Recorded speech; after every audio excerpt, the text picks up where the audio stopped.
22nd, 2025. Just thought we just had a quick check-in on the lab here. Getting ready to do my alternate foliar feed tonight. Got to go through and do a watering, make sure everything has plenty of water. Things are staying nice in here. The new light dimmers are nice. We can bring power up and down and supply plenty of light for plants without using more power than we need. And things are growing well in here. Ginger's a little bit burned. I've been running that light a little too hot, and I overwatered last time, so I got to be a little more gentle with the watering. And everything else is looking good. These bean plants are just off the hook. I can't get over how large and robust the leaves and plants are. And we're starting to get some flowers, so we should have some beans coming on soon. Tuesday, November 25th. So I've been making some tweaks in the lab here and refining things as we go. I added some neem cake this evening to the top 2 to 3 inches of most of the planters in here. That'll provide some slow release nitrogen and azadirachtin, which comes from the neem tree, which is sort of a systemic pesticide. I might share some additional information on that, or you can look it up yourself. Just wanted to give a general update in here.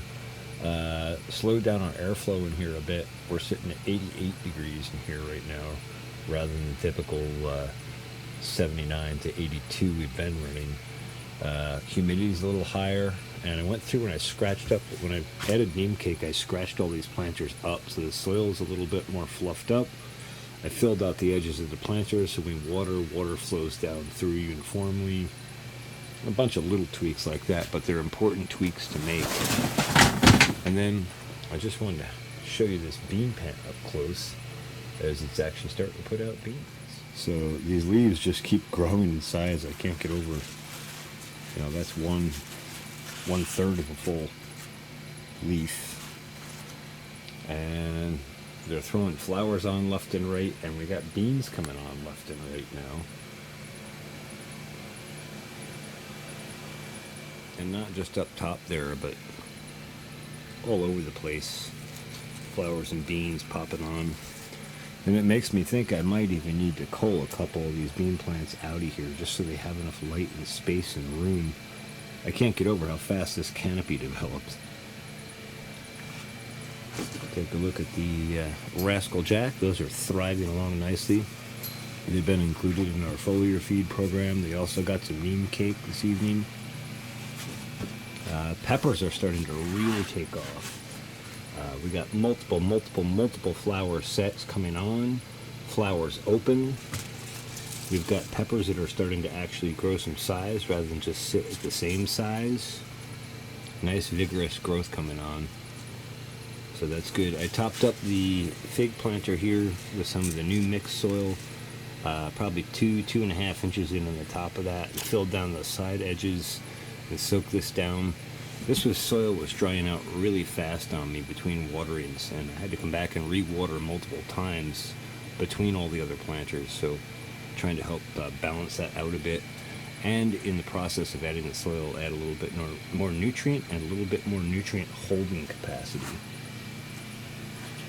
Citrus trees are doing well. The catnip is thriving over here, of course, and I actually got to get back in here probably tomorrow and start harvesting out some of these flower buds that are browning out before they start dropping seeds. So we've made a solid seed run. We've got a few more that have to be finished out here. They're cranking right along. The rosemary here that we pruned back is starting to heal up and recover and sprout back strong.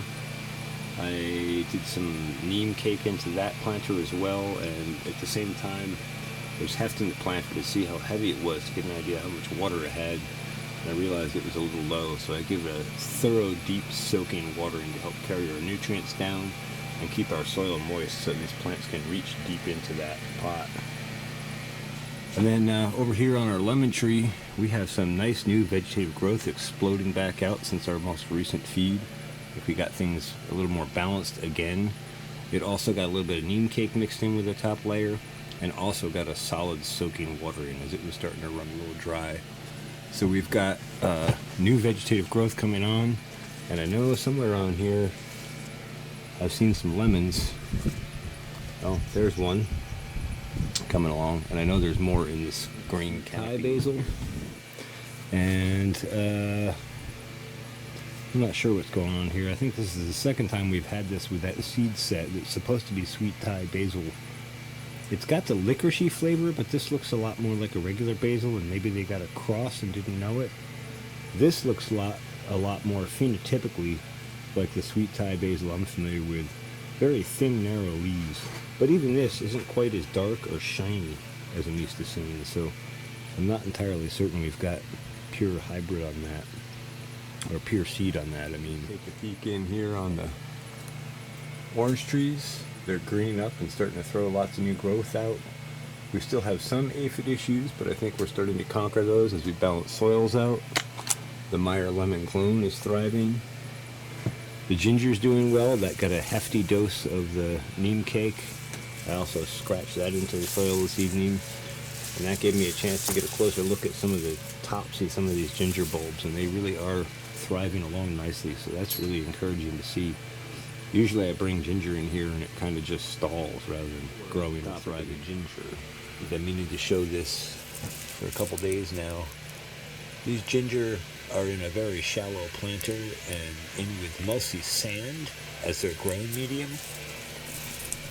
And this has happened for me once before in a shallow growing container. Wasn't in sand last time, but they are flowering and they will actually produce a seed. I got a seed off of them previously when this happened, and that seed apparently is used as a spice. There's another channel on YouTube, I forget what his channel is called, but I have to look it up. But he goes all over the world and tries different native fruits and such like that, different native plants. And this is one that he tried, and he tried several different gingers. It's an interesting video. But anyway, it's just kind of cool to see it going into flower.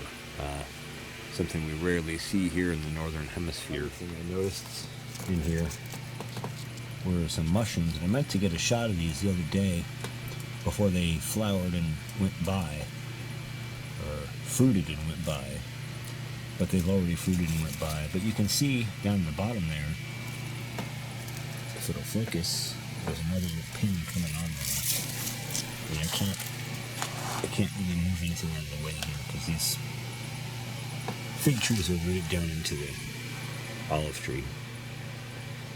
I just thought you'd find that interesting. The thyme cuts over here are doing well, starting to take off, and I think I saw some new growth spurting out of some of those already, so those are coming along. They got a light top dress of neem cake, but nothing mixed in yet. Just no roots to be going to disturb the roots. And what else? The sweet potato is doing okay. The Fire 99 is hanging in there. I cleaned up this planter with the amaryllis and turmeric and ginger in it, and we'll see what that does. I've been overwatering that a bit. It's a bit heavy. The purple sweet potato is starting to throw lots of new growth, so I think that's good. And we're seeing new growth on this lemon verbena as well, so again, it looks like we actually got our nutrients in a good balance. And now we're holding our temperature a little higher in here, so metabolism can increase a bit on all the plants.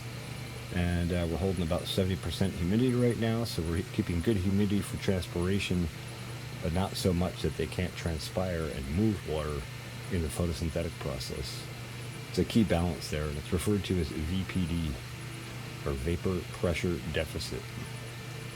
So just a quick tour of what's going on in the grow lab. I have a new T7 humidifier on the way for the other lab, and then we'll get the other lab fired up. I don't know what we're going to put in there yet. Probably just make some room in here with that for now, but we'll see. I do have some nutrient amendments on the way, so maybe we'll mix up a newer, more robust soil blend and do some experiments in the lab. The difference in here between like 89 between like 80, 79, 81, 82 degrees and the currently 88 or 89 degrees it is in here makes it feel very summery. Everything smells wonderful. It smells like summer in here. And it's interesting how quickly I become hot and sweaty just being in this environment, even standing still. That tells me a lot about how well we're doing it, mimicking the summer environment. Because that's basically what we're trying to do here in this lab.